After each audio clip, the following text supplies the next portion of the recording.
Bon, je pourrais être un peu plus loin là-dessus, mais je n'ai pas un temps immémorial, tant mieux pour vous. Donc je dois compléter cette défiance citoyenne à l'égard des institutions d'une demande plus positive de la part du citoyen dans notre démocratie d'aujourd'hui, et qui est une demande croissante, donc dont je pense qu'elle sera plus importante encore dans la démocratie de demain. Au fond, le citoyen consommateur, il a le sentiment que lui, il a joué le jeu. Il s'est depuis des décennies adapté à l'offre politique. Rappelons-nous, la majorité des Français a voté pour la gauche avec les communistes, pour la gauche sans les communistes, pour la droite, pour la cohabitation, contre la cohabitation. Il a fait monter le Front National, il a fait redescendre le Front National. Bref, il y a eu en permanence une adaptation assez extraordinaire du citoyen par rapport à l'offre politique. Et il a même accepté, ce citoyen français, il a même accepté d'évoluer idéologiquement au fur et à mesure que l'offre changeait. 81-82, la majorité absolue des Français, on l'a oublié dans les sondages, était favorable aux nationalisations.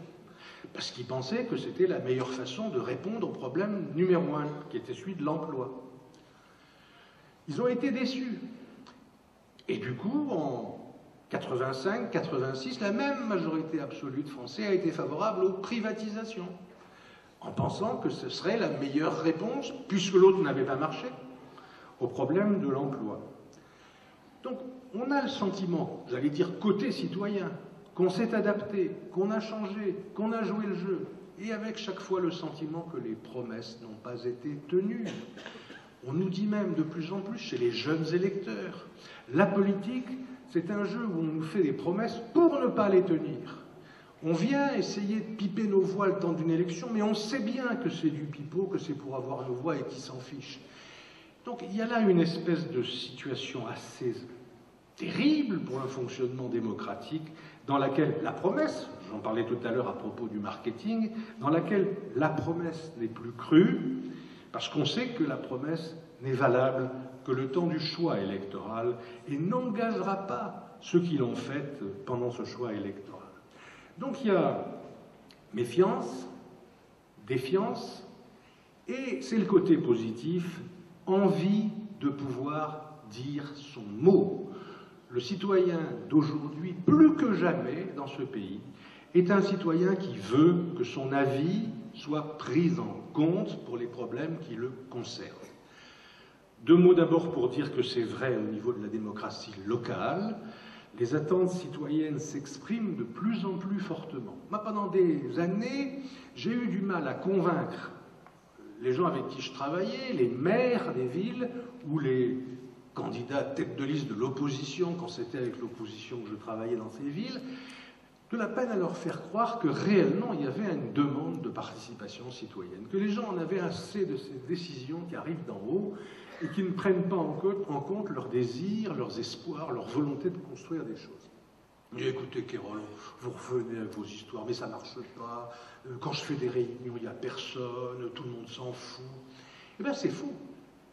On s'aperçoit que dans les villes, je dis les villes, mais ça pourrait être les quartiers, les banlieues, dans lesquels on a joué le jeu. On n'a pas fait simplement des réunions un peu alibi, une fois de temps en temps, mais où on a un suivi de politique avec des réunions, avec des retombées, où on fait savoir ce que la réunion a changé à la politique de la ville. On s'aperçoit que ça marche, qu'il y a du monde. L'un des premiers qui l'ait fait, c'est Santini, à Issy-les-Moulineaux. Demandez-lui, allez voir, il y a un monde fou dans ces réunions municipales. Ça marche, les gens viennent, les gens s'impliquent, les gens ne disent pas que des bêtises pour défendre leur îlot du coin, non, il y a une vraie prise de conscience collective, ça marche. Alors il y a une limite, parce qu'il faut reconnaître que nous les Français, il nous arrive de vouloir le beurre et l'argent du beurre, certains ajoutent même autre chose. En tout cas, c'est vrai de temps en temps une petite contradiction, c'est que nous voulons de la participation, et ça c'est vrai. Nous voulons pouvoir dire notre mot sur les problèmes qui concernent notre avenir, ça c'est sûr.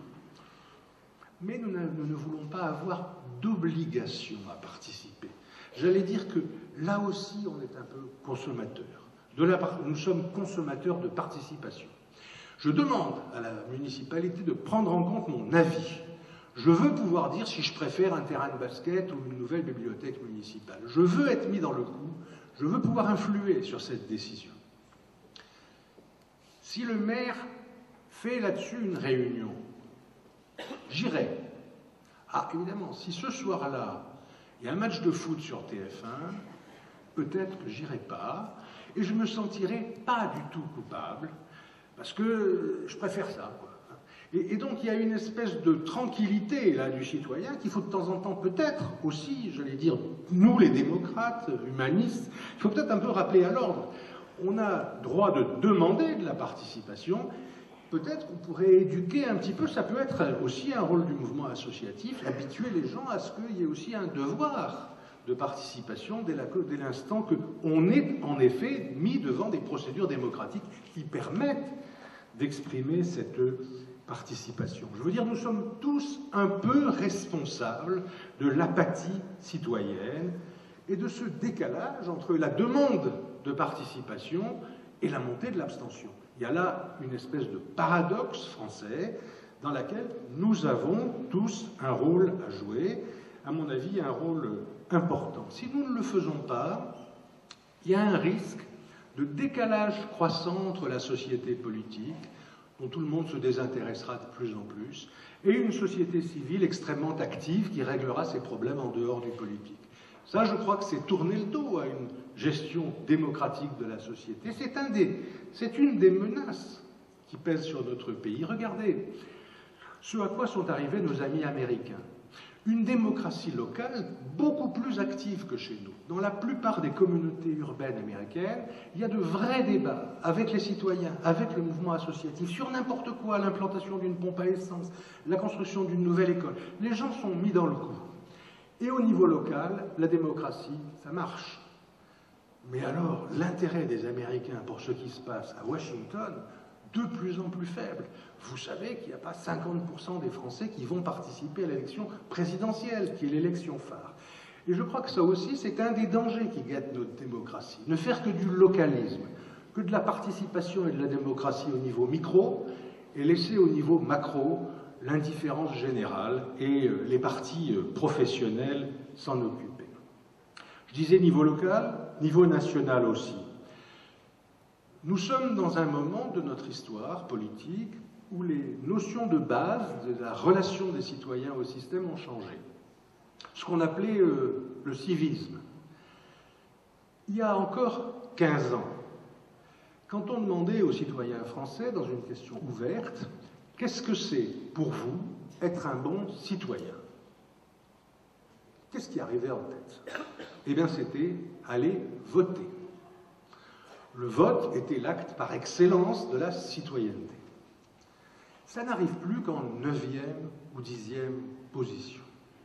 Arrive en tête désormais quelqu'un qui ne jette pas ses ordures dans la nature, quelqu'un qui ne se fait pas passer pour chômeur, qui ne se fait pas faire de faux arrêts maladie.